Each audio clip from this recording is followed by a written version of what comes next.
Hi folks, welcome to this video on the sale of fair value through OCI investments, and again we're talking about share investments. So we're going to pick up where we left off at the end of our first little lecturette, and what we said is that when you sell a fair value through OCI investment, three things need to happen. The first thing that needs to happen is that we need to adjust the fair value through OCI investment to its current fair value.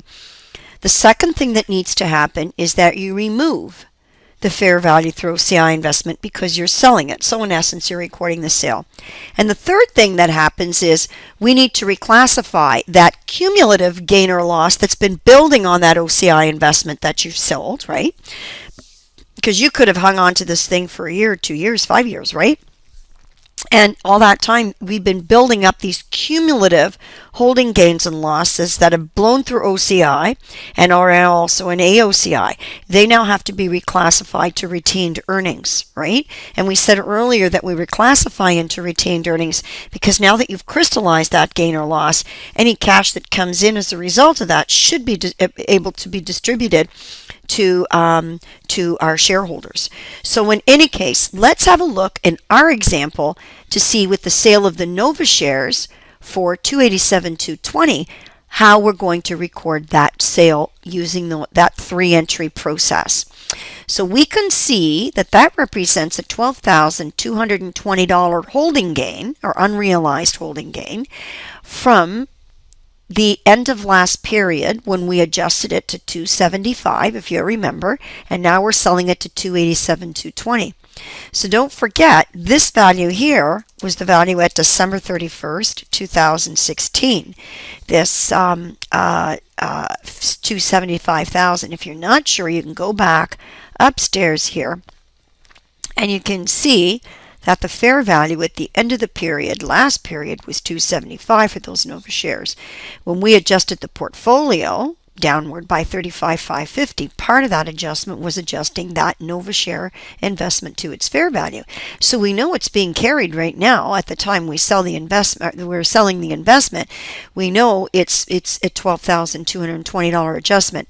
So we adjust the investment upward to 287,220 from 275 by debiting it for 12,220, and then we credit the unrealized holding gain or loss, which is an OCI account for 12,220. And again, we show you the calculation. The second entry that we would do is to remove the investment because now the investment is sitting at 287,220. And if you're not quite clear why we do this, it's the same kind of logic, by the way, that we would use for assets that we sell. So say, for example, a company decided to sell a piece of equipment partway through the year. The first thing you do, you remember from your prerequisite course, is that you would update depreciation expense to the date of sale, right? We're doing the same kind of thing here, but with a lot different long-term asset. We're dealing with an investment, not a piece of equipment. So we're going to update, not depreciation, we update the holding gain or loss, right? So what we do is because it's a loss or it's a gain, right? We've got a gain.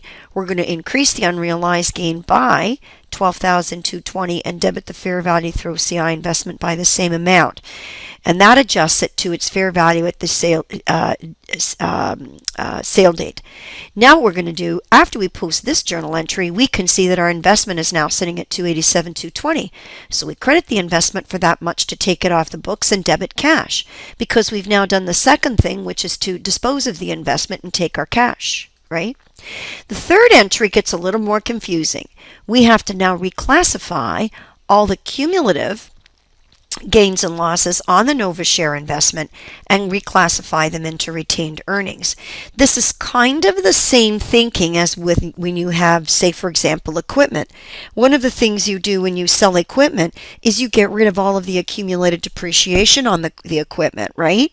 So you remember, if you were selling equipment, after you updated it for any depreciation expense from the beginning of the year to the date of sale, the next thing you would do is remove the accumulated depreciation on the asset because you no longer have it. Same thing with our fair value through OCI investments. Now that you've sold that investment, you don't want to keep on your books any of the cumulative unrealized gains and losses on the NOVA investment. You need to dump them too. What we do is we reclassify them into retained earnings. So on the NOVA investment, what were the unrealized holding gains and losses cumulatively? Well, if you think back, don't forget you had a $15,300 cumulative, or in that case for the first year, holding gain. And you also, in your step 1 entry down here, you credited that same account for $12,220. So the holding gain from 2016 of $15,300 plus the $12,220 gain again, the holding gain, means cumulatively you've booked $27,520 as an unrealized gain/loss credit. To zero it out or to transfer it to retained earnings, we need to debit that account. All right, so we're going to debit the account for $27,520. And I've tried to explain down here the logic of why we do it. Again, when you no longer have the investment, i.e. being sold in step 2, then you don't need to carry any cumulative unrealized holding gains or losses on the investment you sold either. You would clear it out. So therefore, we're going to do that. So again, I just got a few little notes here and a little tip for you that you might find helpful.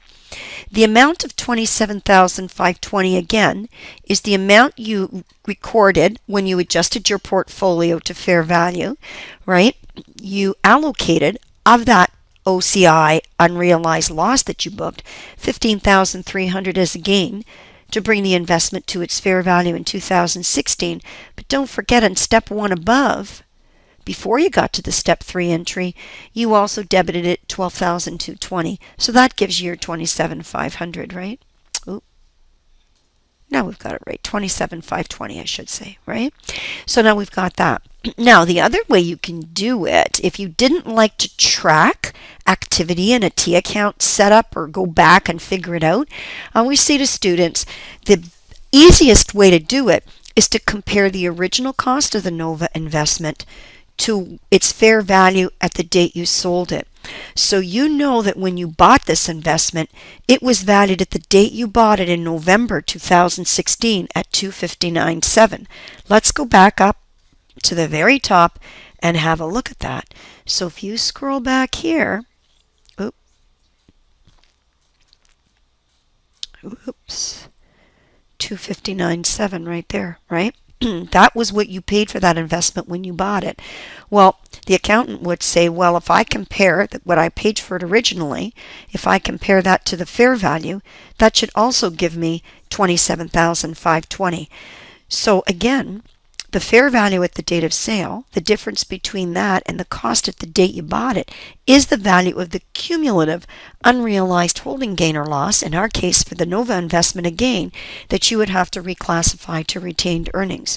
So a little tip for you is that if you find this easier, at any point in time, the cumulative unrealized or holding gain or loss on any investment, okay, can be calculated as the difference between its original cost and its fair value.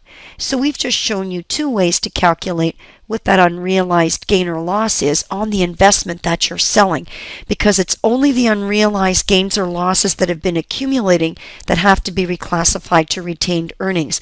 And that's only what you've been accumulating on investments you're selling. This $27,520 has nothing to do with the Columbia or the St. Boniface shares. It's just the unrealized gain that we booked cumulatively from the end of 2016 to the date of sale, right, which was in 2017 in January, right? So all we did was book that. So anyway, that's where we're at right now. The next thing we're going to do is we're going to adjust the portfolio to its fair value at the end of the year. That's the balance sheet date.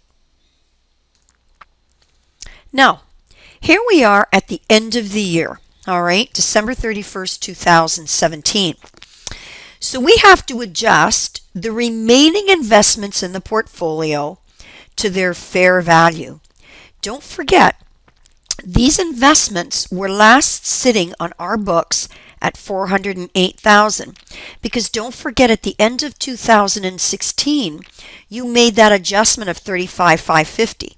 So these two values here are the carrying values on your books at the end of 2016 for these two investments that we still have, and you acknowledged the holding loss when you made this adjustment down here. So now, if we have a look, we also know that the original cost of those investments were $317,500 and $141,350, respectively, for each of these. And that's the fair value on your books.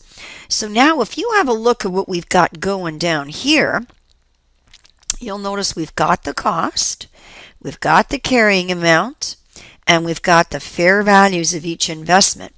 So if we want to calculate the unrealized or holding gain or loss for 2017, it's the difference between the carrying value that opens 2017 and the fair value, which we've given you here is $362,550. So we have a gain. We also have a gain of $35,050 on the St. Boniface. So we have a portfolio that went from $408,000 to $501,600. That represents an increase of how much? That represents an increase of $93,600. So now you may be wondering why I've got the $458,850 in here, which is the cost. I'll explain that in a moment. The first thing I want to do now is because I've got this unrealized holding gain or loss for the period, I'm going to book it. So the investment portfolio has gone up. So I debit it and I credit the unrealized or holding gain or loss, $93,600. Now let's focus on this cost column here. The reason I included it is I'm going back to my little rule here. At any point in time, the cumulative unrealized holding gain or loss in any investment, and that would be investments that remain with you, can be calculated as the difference between the original cost, right here, and the fair value of the investment, which is right here. So to me, it stands to reason that the difference between this $501,600 and this $458,850 is the value of the cumulative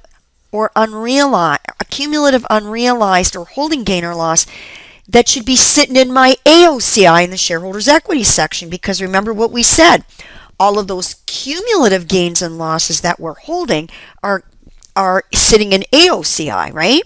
We book them in OCI every year, but don't forget OCI updates AOCI, right? So we know they're sitting in AOCI. So if I happen to say, well, what is the difference between $501,600 and this $458,850? That should be $42,750. So I already have a check figure for my AOCI. I know what it's going to be in the shareholders equity section at the end of 2017. It's going to be this little guy right here. That's what it's going to be. That's what it will be. All right. So that's it. So now that gives me my check figure. So now what I want to do is I want to do my statements. So let's assume that we have income again, I'm assuming of $100,000. How much went into OCI this year? Well, don't forget you made two adjustments. You made this adjustment down here at the year end, and you also made your step 1 adjustment. Right? I don't include this third one. Why? Because it's a reclassification adjustment, right? Of everything that went into OCI that's now in AOCI, and it's being sloughed off to retained earnings. Don't forget, this amount was already included in your OCI cumulatively. How do we know? $15,300 on those Nova shares at the end of 2016, plus your step 1 adjustment. So I'm not going to included in that amount again, right? So all I'm saying here is that I know I put that amount in, which includes my step 1 plus $93,600. The amount that I reclassified, it's already in there, right? I'm not worried about that. I just want to know what went in this year, right? What went in this year? And how much is getting reclassified to retained earnings? Well, that's my step 3 adjustment, and we know that's 27,520. Right? That's the 15,300 plus the 12,220 that we put in step 1 to adjust the portfolio by 12,220. But it's also part of this 27,520 that got reclassified, because don't forget, we did this as a result of us selling the investment. The reclassifications happen when you sell an investment. You reclassify to retained earnings. So now, sitting in my OCI, or what went into OCI this year, is 78,300. So therefore, anything that goes into OCI this year is going to be in my AOCI. So what I can do one of two things here. I can say, well, I know my AOCI because of what I did up here is 42,750, or I can run a T account. Most students can't make the connection between this little guy here of 78,300 and 42,750, but I can. How? We started off in AOCI in that account with 35,500. That's what you did at the end of December. In 2017, you put that amount in it. So doesn't it stand to reason when you balance out that, when you subtotal the T account, you've got a net credit balance in AOCI of 42,750. So if you like tracking through T accounts, you can do it this way. A lot of students don't like it, so I show you a quicker little way here, right? By comparing the original cost to the fair value of the investments that remain, right? Because the only cumulative gains and losses you're going to have in your AOCI account are going to be those amounts for those investments that you still have. Because don't forget, the investments you're selling, you're reclassifying it to retained earnings. So by definition, it's not an AOCI anymore. So therefore, what we've said here is that we would have 78,300 go into OCI this year. That updates your AOCI, and that leaves us with comprehensive income of 178,300. In the statement of financial position, you'd have your fair value through OCI investments, long-term investments, because they're non-current assets, at 501,600, their fair value, and again your AOCI is 42,750. Now a student once asked me, Miss, what would be in retained earnings? Well, if you used our data from before, I would say it's that 100,000 from 2016 plus the 100,000 I assumed from 2017 right up here, plus what you reclassified, right? 27,520, what you reclassified during the year. So if you had to come up with a balance for that, it would be 227. Oop, I typed in 530. I think I'm at 520. Okay, 520. Now I'm not asking you to do that here because I'm focusing on the new accounts, which is the fair value through OCI investment and the AOCI. But if you wanted to do it, you could do it. But again, these net income amounts from 2016 over here, and this from 2017 is what I assumed. I just assumed it, right? But again, just to kind of make the statements all numeric, and that would be what got reclassified into retained earnings as a result of your step 3 adjustment. So hopefully this makes some things a little bit clearer. In our upcoming class, we will go through an example with you and make it a lot more clear. So I hope you found the video of some help.